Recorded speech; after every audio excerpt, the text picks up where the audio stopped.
ETF index mutual funds నేర్చుకుని stock మార్కెట్లో రాణించాలనుకుంటున్నారా? వెంటనే ఈ నెంబర్కి కాల్ చేయండి. నమస్తే, welcome back to Suman TV. Present మనతో పాటు ఉన్నారు అనలిస్ట్ మందర్ కృష్ణారెడ్డి గారు. నమస్తే సార్. నమస్తే అమ్మా. సార్, మనము వృద్ధుల గురించి చాలా స్కీమ్స్ మాట్లాడుకున్నాము, వాళ్ళకి ఎలాంటి స్కీమ్స్ ఉంటాయి, బెనిఫిట్స్ ఏంటి అనేసి. అయితే ఇప్పుడు కొత్తగా ఏంటంటే లోన్ తీసుకోండి కానీ ఈఎంఐ ఏం కట్టొద్దు అసలు అని చెప్పేసి కొన్ని బ్యాంక్ స్కీమ్స్ ముందుకు వస్తున్నాయి. అంటే అసలు ఆ వృద్ధులకి బ్యాంక్ స్కీమ్స్ వల్ల బెనిఫిట్స్ ఏంటి, మరి లోన్ ఇస్తాము ఈఎంఐ కట్టొద్దు అంటే ఒకసారి వివరాల్లోకి వెళ్తాం. 60 ఏళ్లు దాటిన వాళ్ళకి 25-30 సంవత్సరాల క్రితమే బ్యాంకులు ఒక అవకాశాన్ని కల్పించాయి. అంటే ఇది సెంట్రల్ గవర్నమెంట్ ప్రోత్సహించేవాళ్ళు. నేషనలైజ్ బ్యాంక్స్ మాత్రమే ఇస్తాయి, ప్రైవేట్ బ్యాంక్స్ ఇవ్వవు. నేషనలైజ్ బ్యాంక్స్ మాత్రమే ఇస్తున్నాయి. ఇవి రివర్స్ మార్టిగేజ్ అంటారు. Reverse mortgage loan. మామూలు మార్టిగేజ్లో మీరు ఏదైనా ఇల్లు కానీ, స్థలం కానీ, పొలం కానీ మీరు ఏదైనా మార్టిగేజ్ చేస్తే ప్రతి నెల లేదా 3 నెలలకు ఒకసారి కంపల్సరీగా వడ్డీతో సహా ఈఎంఐలు పే చేస్తేనే కానీ ఊరుకుంటారు. లేకపోతే ఆ భూమిలో లేకపోతే పెట్టినటువంటి ఏదైతే మార్టిగేజ్ చేస్తారో వాళ్ళు విక్రయించేసేసి వేలం పడకు వెళ్ళిపోతారు వాళ్ళు. కానీ రివర్స్ మార్టిగేజ్లో ఏమిటంటే ఒక్క పైసా ఈఎంఐ కట్టాల్సిన అవసరం లేదు. ఇది 60 ఏళ్ళు దాటిన వాళ్ళకు మాత్రమే ఇస్తారు. నెంబర్ 1, స్వహార్జితమైనటువంటి ఆస్తి మీద మాత్రమే ఇస్తారు. అంటే తాతతండ్రులు సంపాదించినటువంటి ఆస్తి ఏదైతే ఉందో అదే ఆస్తి అయితే, తండ్రి నుంచో తాత నుంచో వచ్చినటువంటి ఆస్తి అయితే ఇవ్వరు. ఎందుకంటే దాని మీద అందరికీ హక్కు ఉంటుంది. మామూలుగా ఫోర్ ఫాదర్ సంపాదించినటువంటి ఆస్తి మీద పిల్లలకు ఉంటుంది, భార్యకు ఉంటుంది. అలాగే మిగిలినట్టు వాళ్ళు ఎవరైతే వాళ్ళ యొక్క అనుయాయులు ఉంటారో, వారసులు ఉంటారో వాళ్ళందరికీ దాని మీద హక్కు ఉంటుంది. కానీ తను సొంతంగా సంపాదించుకున్న ఆస్తి మీద ఏ రకమైన హక్కు ఎవరికీ ఉండదు. తన ఇష్టం, తను ఎవరికంటే వాళ్ళకి ఇవ్వచ్చు, లేదా ఏదైనా చారిటబుల్ ట్రస్ట్ కూడా రాసివ్వచ్చు, అభ్యంతరం లేదు. అలాంటి ఆస్తుల మీద రివర్స్ మార్టిగేజ్ కింద నేషనలైజ్ బ్యాంక్స్ లోపల దీన్ని తాకట్టు పెట్టేసి డబ్బు తీసుకోవచ్చు. ఎంత డబ్బు ఇస్తారంటే 50% నుంచి ఎబోవ్, మినిమం 50%.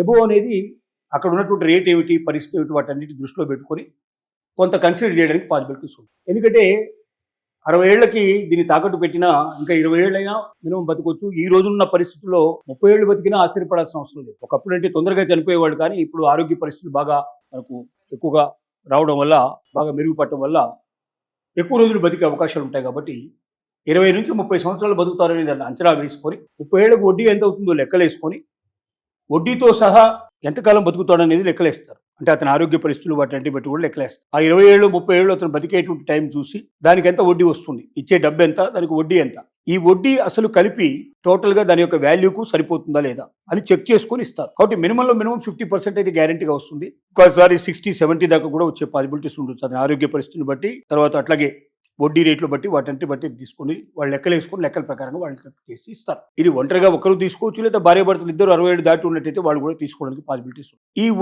ఇచ్చినట్టు డబ్బుల్ని ఇక ఈఎంఐ కట్టాల్సిన అక్కర్లేదు, రూపాయి కట్టాల్సిన అక్కర్లేదు. ఇతను బతుకున్నంత కాలం రూపాయి కట్టాల్సిన అవసరం లేదు. ఒకవేళ కట్టాలనుకుంటే కడితే మొత్తం డబ్బులు కట్టినట్టయితే ఆటోమేటిక్గా మార్టిగేజ్ నుంచి తీసేసి మళ్ళీ ప్రాపర్టీ వాళ్ళకి ఇచ్చేస్తారు. కాదు, పిల్లలు ఎక్కడో ఉంటున్నారు, ఎవడు రూపాయి పంపించట్లేదు, ఎవరు సాయం చేయడం లేదు, ఈ ఆస్తులు పిల్లల కోసం ఉంచి మనం అవస్థలు పట్టడం ఎందుకు, మనం బాధలు పట్టడం ఎందుకు, పోనీ అమ్మేద్దాం అంటే మంచి ప్రాపర్టీస్ కదా, అమ్మేస్తే వాళ్ళకు రాకుండా పోతాయో, వాళ్ళకి కాకుండా పోతాయో అనే భయం ఉండడం వల్ల ఇది మంచి పద్ధతి. బ్యాంకులు భద్రంగా ఉంటాయి పేపర్స్ అన్ని కూడా.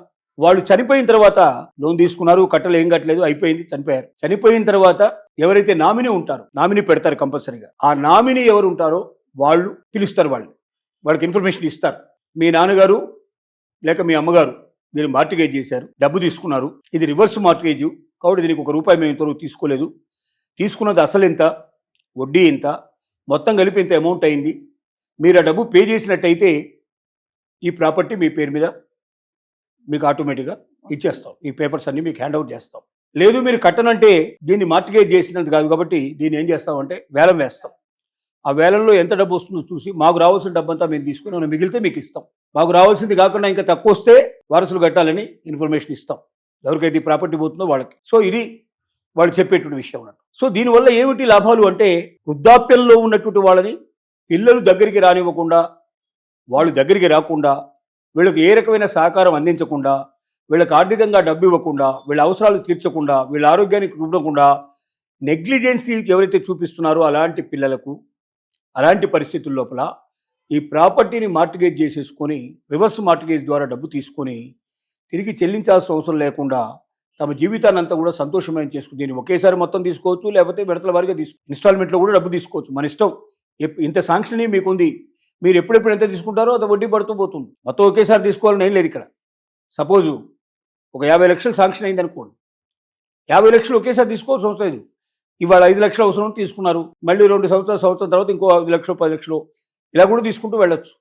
మీరు ఎంత తీసుకుంటే అంతే వడ్డీ పడుతుంది. లేదా మొత్తం మీకు అవసరం అయితే ఒకేసారి మొత్తం తీసుకోవచ్చు. ఈ రకంగా వృద్ధుల సౌలభ్యం కోసం 25-30 సంవత్సరాల క్రితమే ప్రభుత్వం, సెంట్రల్ గవర్నమెంట్ నేషనలైజ్ బ్యాంక్స్ ద్వారా ఒక చక్కటి అవకాశాన్ని కల్పించింది. ఇప్పుడిప్పుడే కొన్ని ప్రైవేటు బ్యాంక్స్ కూడా ఇవ్వడానికి సిద్ధపడుతున్నట్టుగా తెలుస్తోంది. కాబట్టి ముందు నేషనలైజ్ బ్యాంక్స్ వెళ్ళి కనుక్కోండి. ముఖ్యంగా స్టేట్ బ్యాంక్ ఆఫ్ ఇండియా దీన్ని ప్రోత్సహించింది చాలా కాలం. వాళ్ళని కన్సల్ట్ చేయండి, మిగిలిన బ్యాంకులను కూడా కన్సల్ట్ చేయండి.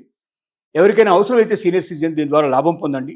రాని పిల్లల కోసం, ఎప్పుడు వస్తారో తెలియని పిల్లల కోసం, మీ దగ్గర ఉన్నటువంటి ప్రాపర్టీస్ వాళ్ళ కోసం ఉంచి మీరు అవస్థలు పడుతూ మీరు బాధపడుతూ ఉండకండి. మీ అవస్థల నుంచి బయటికి రావాలంటే చక్కగా బ్యాంకులో మార్టిగేజ్ చేసేసి డబ్బు తీసుకొని మీ అవసరాలు తీర్చేసుకోండి.